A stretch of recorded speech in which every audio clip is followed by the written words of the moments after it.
The senator from Rhode Island is recognized.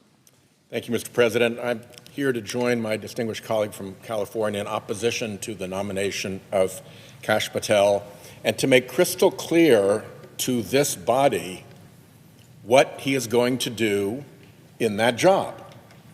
He has shown who he is.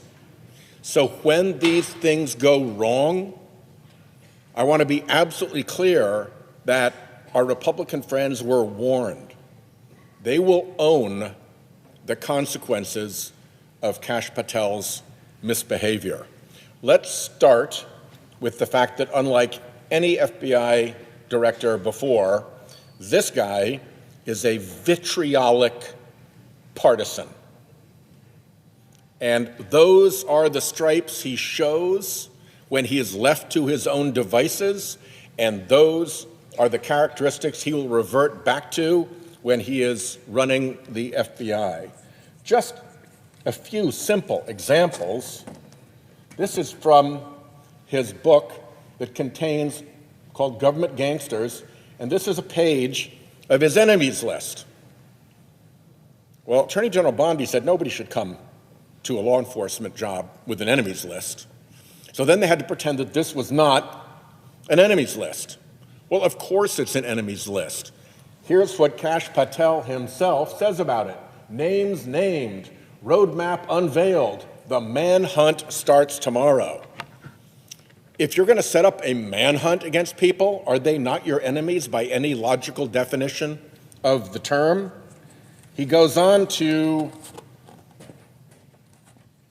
a video that shows himself chainsawing off the heads of the people on his enemies list, including the handsome junior senator from California and the daughter of former Vice President Cheney.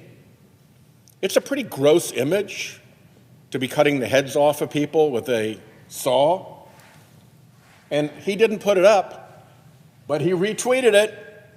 He loved it so much that he put it up on his own media. Things like that are not appropriate for an FBI director. They're bizarre for just a normally weird person, but for an abnormally weird person to be the director of the FBI, things are going to go bad. Be warned. He is also a completely sycophantic suck-up when it comes to Donald Trump. He wrote children's books in which King Donald rules, and his loyal little functionary, Kash, brings justice to him, pursuing the slugs of the FBI. Really? When the FBI is asked to investigate corruption in Trump world, do you think Kash Patel will rise to the occasion, or do you think he'll participate in a cover-up? All you have to do is look at his own conduct and his own history. This is not Democrats saying this. What we're doing is relating what he has said and what he has done. This is Kash Patel on Kash Patel. He spread the really abhorrent lie that federal law enforcement was behind January 6th. On one of the many podcasts and interview shows where he spewed so much disinformation and partisan vitriol, he was asked, looks like you have a preponderance of evidence suggesting there may have been federal law enforcement involved in making January 6th happen. Patel's response, I'll get you to beyond a reasonable doubt. Beyond a reasonable doubt, he believed and said federal law enforcement agencies were behind January 6th. We know that is preposterous. We know that is false. We know that investigations have shown that none of that is even remotely true. That is completely false information. And yet, here he is spouting it, and that's what he's going to look like as FBI director, too. The FBI is going to have to appear before judges and convince judges of the probity of the agency, of the legitimacy of the agency, of the propriety of the investigation, that the department has done a fair job of marshaling the evidence. Here's what he says about judges. We got to start impeaching judges if they've ruled against Donald Trump. They were a political terrorist, in his view. Any case that Donald Trump's been charged in, almost every judge is handling this thing as if they were not a judge, but a political terrorist. And of course, he meant the Trump judge down in Florida as the only one accepted. When you start talking about judges that way, you can't then expect judges not to pay attention when you come before them trying to do the work of the FBI. Then there's the question of what his former colleagues have said about him. These are things that he said himself. What have his former colleagues said about him? Every single one a Trump appointee. John Bolton, National Security Advisor. I didn't think he was qualified. I was forced to hire him.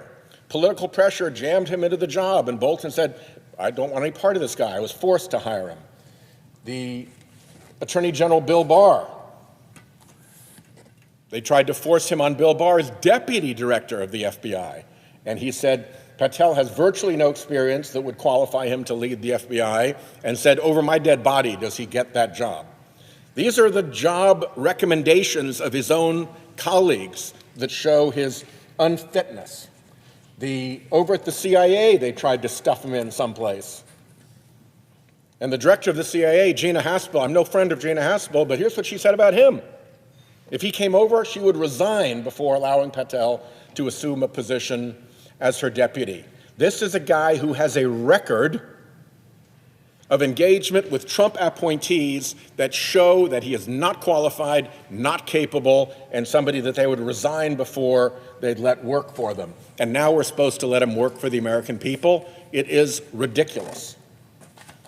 He testified once in state court on a Trump-related case, and his testimony was, to put it mildly, not convincing. Here's what the judge said. The court finds that Mr. Patel was not a credible witness. His testimony is not only illogical, but completely devoid of any evidence in the record. Okay, people come into court, they lie, the court doesn't believe their nonsense, and statements like this happen all the time in court. But here's where they don't happen. They don't happen with federal law enforcement agents.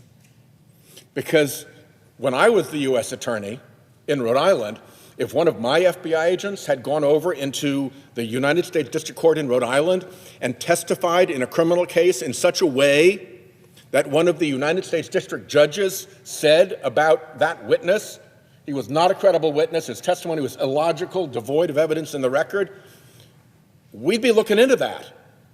This comes darn close to being what is called giglio material. Material that the government is forced to disclose to future defendants when it bears on the credibility of a government witness, an agent who is a government witness. People lose their careers over giglio material. This, if he was an FBI agent, would have caused a response in headquarters to say, what the hell is going on? How did one of our people get involved in such flagrantly fake testimony that he was called out by the judge in the case like this? And this is the person that they want to put in charge of the organization, whose probity and whose professionalism and whose integrity are essential to the successful working of the organization. And the guy was basically called out as a liar and a fraud in plain court. This guy is a hot mess. And when you have a character like this that lies in court, that runs chainsaw memes about your opponents, that every person who he tried to work with who was senior in the Trump administration said, get this bum out of here, I don't want to be anywhere near him, that's a record. And you all, my Republican friends who are going to vote on this guy, when he gets there and he does what his character tells us he will do, don't think this isn't going to come back to haunt you. And by the way, don't think that his Trump servience as FBI director won't turn on you. Just because he's a vitriolic partisan who despises Democrats doesn't mean that when Trump's ire moves someplace else to Republican office holders, he won't be there to deliver the FBI as an enforcer against you. So there's a lot to be concerned about. I'll close with this. Never before in the history of American law enforcement has somebody sought to attain a high position in American law enforcement who has pled the Fifth Amendment.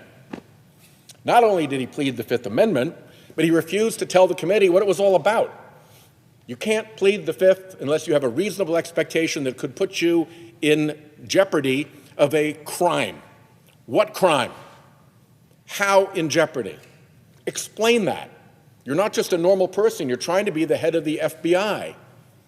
In a civil case, pleading the Fifth entitles the judge to instruct the jury to draw an adverse interest about your testimony, that the jury can find against you because you took the Fifth.